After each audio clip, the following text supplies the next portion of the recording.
یه بار کوچیکی هم داره سرویس میده از آن.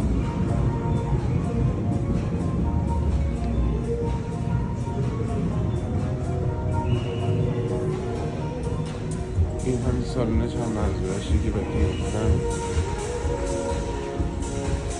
دوتا دروازه فوتبال داره، یه توپ خاصی داره باش بازی میکنن به خاطری که از این توپای سنگین نیست که به شیشه میخوره بشکنه.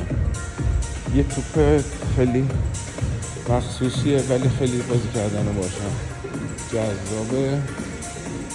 اون طبقه بالایی که میبینید فقط برای بچه‌های زیر 8 ساله، یعنی شبیه یه مهد کودک کوچیکه، فقط برای بچه‌های کوچیک استفاده میشه. حالا الان میریم اونجا هم یه بار دیگه میبینیم.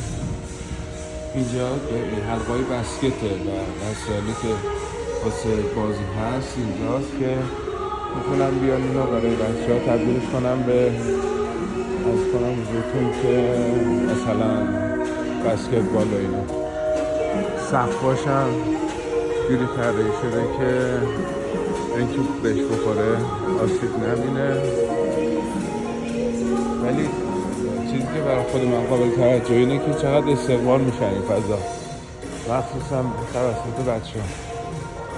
باز راهنمای استفاده و علامه هشدار خیلی مهمه که تو همین فضاها ارائه بشه که اینجا هم حالا بعدا اگه قابل خوندن بشه متن کاملش رو میتونید ببینید. حتی تابلو هم داره که برنده و زمان و تعداد گل و فل و به صورت حرفه‌ای نشون میده. باز اینجا امکانی که در صورت دستی یا برای افراد معلول باز بشه یا بسته بشه هست. سرویس های افراد معلول و غیره که جمعه هم داشت.